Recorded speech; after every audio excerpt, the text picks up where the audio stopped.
Well, one of these years when I'm kicking back and remembering to tell my buddies the night I was inducted into the Michigan Association of Broadcasters Hall of Fame, I'll tell them it was at the Grand Hotel.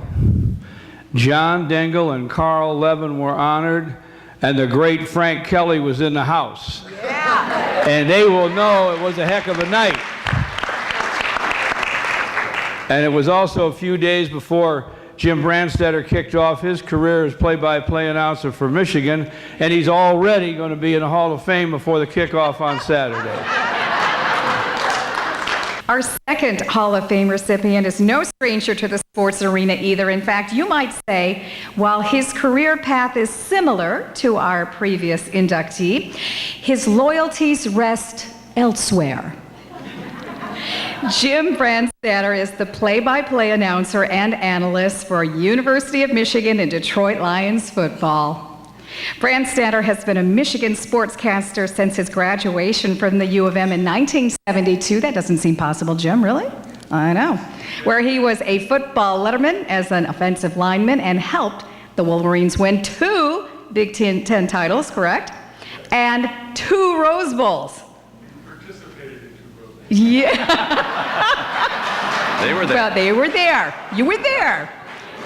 Jim has vividly brought to life U of M football games for more than 30 years on Detroit radio stations and the statewide Wolverine Network.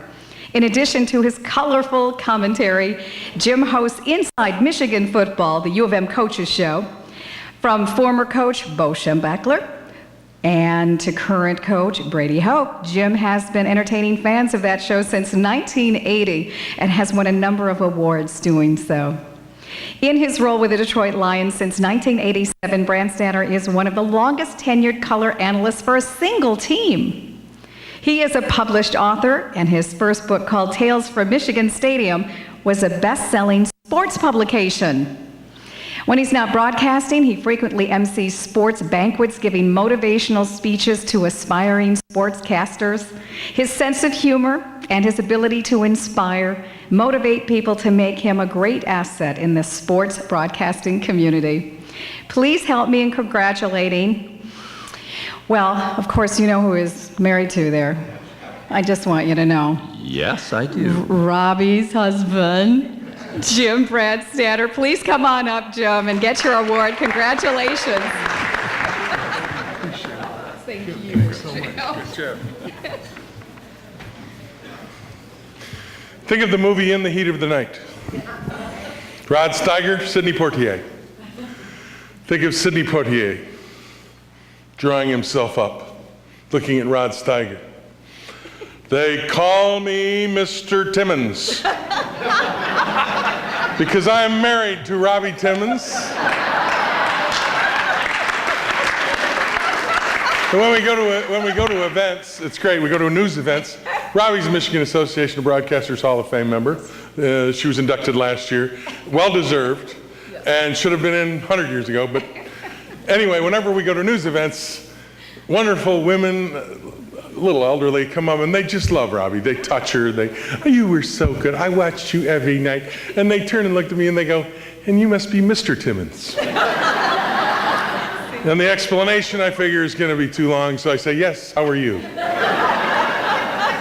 Like George, I am thrilled and honored by the Michigan Association of Broadcasters to be here and be nominated and accept this Hall of Fame.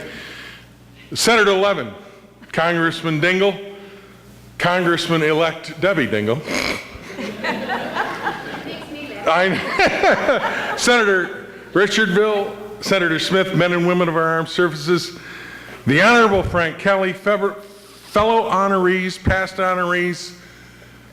Man, I've never been to a banquet with that many folks, honest to God. Normally I'm saying hello to Joe, the bartender over there from the Lindell. But the interesting thing is, and I wanted to go where George went a little bit. Congressman Dingell, your support of public broadcasting obviously has been monumental, and I want everybody to know here, I got a job actually starting in public broadcasting in my play-by-play career. I was working at Channel 4 in Detroit, and Al Ackerman, who was a sportscaster at the time, asked me as a producer to go get him 30 seconds of video of Steve Carlton. And I'm 30 years old, and I thought to myself, I got more to give than this. finding 30 seconds of video. So I said, I'm going to try to do play-by-play because, like George, and it's true, I aspired to do that. I didn't want to do the 6 and the 11 sports. So I got a job, believe it or not, with a Ford Motor Company grant with a public broadcasting station in Detroit, Channel 56, doing high school football game of the week. And on Friday nights, Robbie will tell you, I would go out and sit on the top of these press boxes. It's raining sideways, the wind's blowing, all my notes are going everywhere, and I'm the happiest I can be doing a game of football between Warren Mott and Warren Cousino. And I knew then that was what I wanted, and it was public broadcasting that did that. Now, Congressman, there are people out there from East Lansing and Columbus, Ohio, that might take your award away from you because of your responsibility and me going on to be a play-by-play guy. So I would advise you not to tell anyone about that. The other thing I need to correct, there is no other university in Ann Arbor. Oh, okay. And you being from Ann Arbor, Jane, I am not only disappointed but disheartened. I will say this, and then I'm going to get out of here. What makes a Hall of Fame to me amazing is the people that have preceded you. And one thing real quick, aside, a tangent. When we walked down to the porch tonight at this beautiful, wonderful Grand Hotel, thank you, MAB, for having this event here. You couldn't have picked a better spot on the planet Earth than this hotel. Thank you so much. But we're coming down on the porch, Robbie and I both, and we hear, because we didn't know, that Gene Finlater was here. Oh, yeah. Well, at that moment, I said to myself, well, everybody else take a back seat. This isn't about us. This woman is an icon and an absolute trailblazer in our business.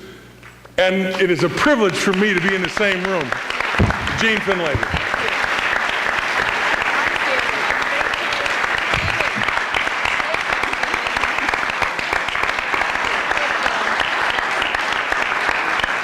Hey, Ed, pardon my French and my indelicacy, but I'm a football broadcaster. Got some big-ass shoes to fill. But here's what I meant to get to, and it's because of Ms. Finlater. When I look at the people who were in this Broadcasting Hall of Fame, Ray Lane, Ernie Harwell, and George is absolutely right. One of the great gentlemen of our business, one of the great human beings, but just a guy that we listened to him growing up. He was a guy that we went to bed with as kids, and he did baseball games. Think about the texture of our lives thanks to Ernie Harwell. That's what I aspire to be.